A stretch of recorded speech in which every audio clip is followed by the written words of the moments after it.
Eu vou pedir para o nosso diretor exibir a foto do nosso homenageado aqui. Este é o cão comunitário Orelha. Lamentavelmente, ele teve que sofrer eutanásia depois de sofrer um espancamento que deixou ele sem condições de continuar vivo. Esse caso aconteceu em Florianópolis, tem envolvimento de 4 adolescentes, tem uma história de que as famílias estão tentando segurar, acobertar, são pessoas com posse, enfim, isso gerou uma confusão que só está tendo desdobramentos até agora, que a gente ainda não sabe o que vai acontecer. Eu queria, como eu disse, o programa em memória ao Orelha, mas a gente não vai usar apenas o caso deles, até porque nessa semana, depois que apareceu a história do Orelha, já teve um caso no Rio Grande do Sul, de um cachorro baleado pela polícia, no Paraná um outro que levou um tiro nos rins, em São Paulo uma crueldade de um sujeito que amarrou uma cadela grávida e saiu arrastando 7 quilômetros para a cidade afora. Enfim, essas atrocidades estão sendo reveladas, o Orelha pôs foco, pôs luz nessa história. Queria começar com vocês, nosso representante do Conselho de Medicina Veterinária. Como é que os médicos, como é que vocês encaram essa questão, como a do Orelha, essa questão dos maus tratos, como é que é visto por vocês? Primeiro, um prazer estar aqui com vocês, França. Infelizmente, nós temos milhares de orelhas no nosso país, no mundo, mas no nosso país, recorrentemente, essas situações. Para nós, médicos veterinários, que somos formados e preparados justamente para preservar a vida desses animais, garantir o bem-estar e que os maus tratos sejam evitados, é uma situação muito triste e preocupante, né? Mas, por sorte, nós temos, do meu ponto de vista, a sociedade brasileira amadurecida tem voltado seu olhar nessas questões, principalmente na melhoria da qualidade da nossa legislação. Tá certo. Eu agora convido a nossa representante da OAB, a Nívia, do ponto de vista legal, eu sei que esse caso do Orelha está trazendo um debate sobre as punibilidades, as formas ou não. Enfim, como é que vocês têm visto esse caso específico do Orelha e suas repercussões? Perfeito. Primeiro, boa tarde, né, a todos. Também gostaria de agradecer. É sempre muito importante termos a oportunidade de falar sobre direito animal, né, que é um assunto que nos é tão caro, né? No caso específico do Orelha, nós temos já a proteção constitucional, né? O artigo 225 ele veda de forma expressa qualquer tipo de maus tratos contra os animais, né? E nesse caso aplica-se direto à Lei 9.605, que é a Lei de Crimes Ambientais. Essa lei ela prevê a punição de 2 a 5 anos, né? A multa e a perda de guarda para quem comete esses crimes de maus tratos, com a majoração ainda, né? Que pode ultrapassar 6 anos de reclusão. O que acontece de forma específica nesse caso é que nós estamos tratando, como você mencionou, de adolescentes, né? Então, esses adolescentes, eles não cometem crimes, né? Eles cometem atos infracionais. De acordo com De acordo com o ECA, né? Que é o Estatuto da Criança e do Adolescente. Né? Então, eles não terão a mesma responsabilidade se fossem adultos, né, que tivessem cometido esse crime, né? Mas de todo modo traz luz também para a sociedade continuar debatendo, né, e provocarmos o legislativo, né, e nossos governantes para aprovarem mais leis, né, e conscientizarem mais as pessoas acerca do direito desses animais. A gente vai falar disso já, sobre essa questão de melhoramento da legislação, mas eu queria uma parte vamos assim dizer, técnica. Eu sempre leio que os cães são seres sencientes. Para o nosso telespectador, explica para a gente por que os cães eles têm essa proximidade tão grande, moram com a gente, se tornam filhos em vários casos, e qual é essa relação? Como é que é esse ser ciente do cachorro, dos cães e dos gatos? Na verdade, sim, todos os animais vertebrados, né, que têm coluna, falando de uma forma mais simples, já entra nessa categoria de senciência. O que significa isso? Os animais têm sentimento, eles têm a percepção do ambiente, então eles sofrem, eles sentem dor. Por incrível que pareça, ainda tem pessoas que acreditam que o animal é uma máquina que não sente dor.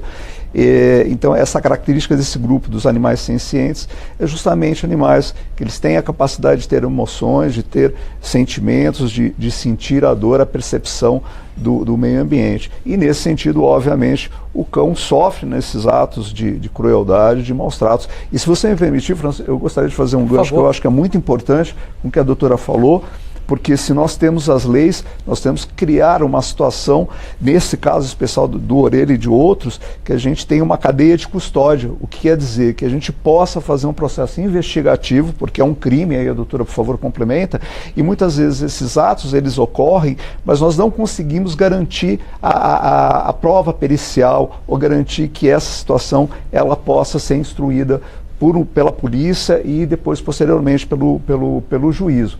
Então, isso é muito importante para que nós tenhamos, no caso do Orelha e de outros, a possibilidade, em situações que é verificada a culpa dessas pessoas, a culpa ou o dolo, né, porque é um crime, o dolo, a intenção de fazer o mal, que a gente possa ter a aplicação da justiça.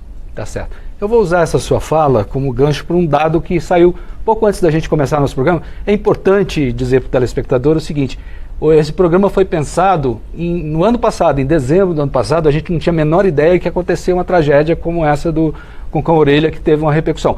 Os casos, a gente sempre lê e noticia casos, mas não um tão grave ou com tanta repercussão como esse do Orelha. Então, e a gente, preparando esse programa, a gente tem se deparado com levantamentos recentes. E hoje cedo, pouco antes da gente entrar no ar, saiu um material que o Globo levantou junto ao Conselho Nacional de Justiça, que houve um salto de 1.400% de processos contra maus tratos a animais no Brasil, em 4 anos. Dá uma média, segundo os dados do Globo obtidos no Conselho Nacional de Justiça, houve no ano passado, em 2025, a abertura de 4.919 processos por maus tratos, o que equivale a uma média de 13 novos casos por dia. Como é que a senhora vê, como advogada e tratando justamente dessa causa, esse aumento desses números de processos? O aumento de número de processos, ele decorre, da conscientização da população, né? A população não tem mais tolerado tantos casos de maus tratos, né? Então essa parte da conscientização é muito importante. Outra, nós temos mais câmeras espalhadas, né? Então essa possibilidade de você conseguir responsabilizar, né? Você conseguir identificar ter uma prova. Exatamente, você conseguiu identificar, você tem a prova ali. Hoje você tem um vizinho que está filmando, ele vê um cachorro lá que é do vizinho, que o cachorro está chorando, está gritando, ele começa a filmar. Então ele começa a ver que o cachorro ou está sendo maltratado, ou ele está sofrendo algum tipo de violência, ou que seja ficar à míngua, né, sem água, sem alimento, ou mesmo um caso de agressão, como esse que são tão recorrentes, né? Então a possibilidade de filmar, fazer a prova, né, em conjunto com essa questão da conscientização, os meios mais disponíveis para se denunciar, né? Nós temos visto delegacias especializadas, né? Vários estados, aqui no Distrito Federal é um caso, né? Criou uma delegacia específica para cuidar de maus tratos. Perfeito. E também uma secretaria especial que foca só nessa questão da proteção animal. É um caso de Brasília, mas tem outros estados, né? Sim, desculpe. A DRCA, que é essa Delegacia de Repressão, né, aos crimes contra os animais, ela tem sido um exemplo, né, para o Brasil. Né? Nós acompanhamos casos, né, em outros estados, e há sempre a delegacia e a equipe aqui como referência, né? Então eu acho que essa facilidade, né, também tem feito com que esses números de denúncias aumentem. A gente está falando de número de processos, não significa número de efetivos. Sim. Culpados, né? Porque o processo tem todo um trâmite para chegar ou não à culpabilidade daquelas pessoas, né? E nesse sentido, aproveitando o gancho da doutora, é importante, quando nós geramos a prova, a prova, uma das principais provas materiais é justamente a perícia. A perícia é feita pelo médico veterinário. Exatamente, pelo médico veterinário. Inclusive hoje, para vocês terem ideia, nós temos, se eu não me engano, em Goiás, nós temos o chamado Instituto Médico Legal Veterinário. E o aumento de casos tem sido enorme, não só em Goiás, mas como em outros estados. Porque o juízo, ele tem, principalmente na esfera criminal, ele tem que ter essa materialização do crime.